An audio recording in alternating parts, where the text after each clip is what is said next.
All right, for those of you who are good with your body paragraphs, you're ready to finish this thing up by doing your intro and conclusion. I save these for last because I honestly feel like you can't write a good introduction or conclusion until you know what it is you're going to say in your essay.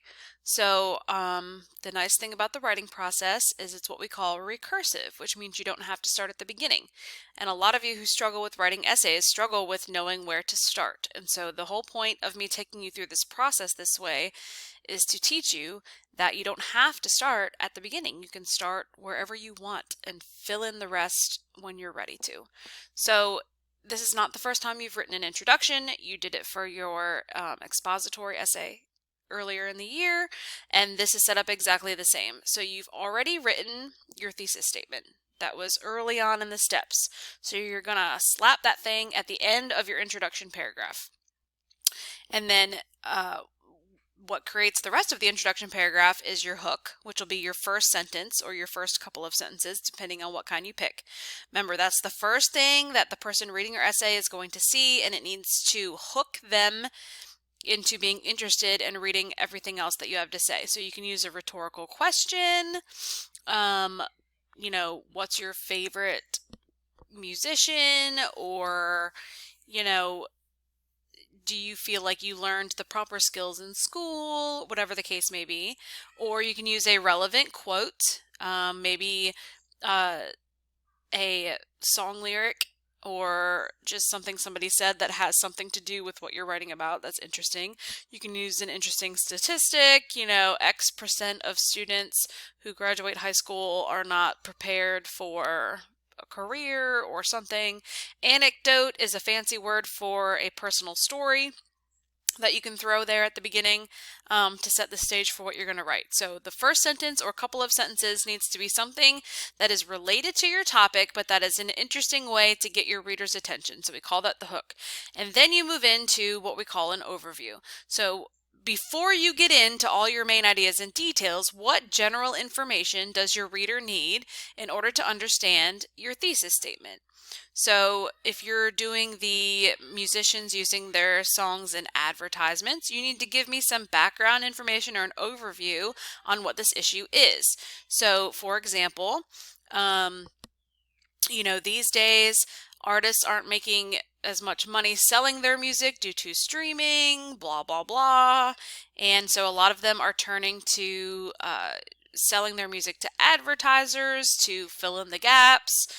Or, a lot of jobs these days require a specific skill set that isn't taught in high school and doesn't require a college degree.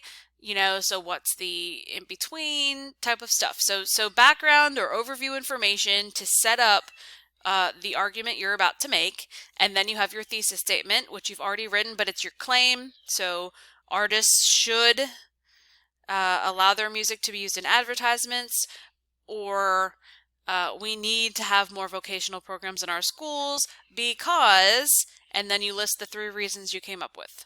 So that is your introduction. Shouldn't be too difficult. The thesis statement is the most important part, and I would say the most difficult, and you already have that done. So you just need to decide what kind of hook you want to use and what kind of general information, 2 to 3 sentences tops, that just explains what the whole point of this topic is. And then you can move on to your conclusion. So here's a reminder of what the conclusion is supposed to look like. You start out by reinforcing the main ideas you made. You should not just copy and paste your thesis statement exactly. You need to kind of paraphrase it or remind the reader what your 3 main points are, but try to use different wording if you can. And then you should try to include something fresh. So that can be your own thoughts on the issue you're talking about. It can be an example of something you've seen or heard. Just something that is not repetitive, something new that you're bringing to the table that will make your essay memorable to your reader.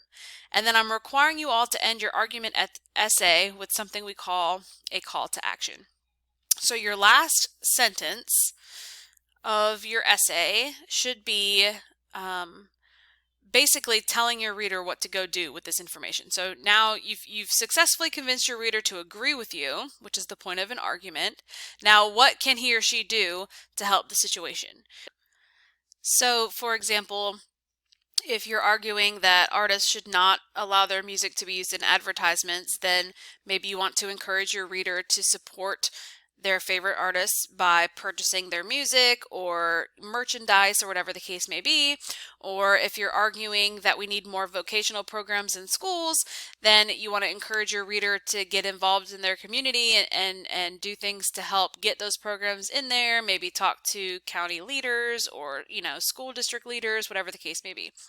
So just try to come up with something that you think your readers could do with that information if they wanted to get involved and help out the situation. It's a really memorable way to end your essay because it gives the reader some sense of connection to the topic. And once you get your intro and conclusion done, submit those to me and Miss West so we can look them over. And the last step is just to go over everything and make sure it's real purty. So let us know when you get that done and we can wrap up this entire assignment. Bye.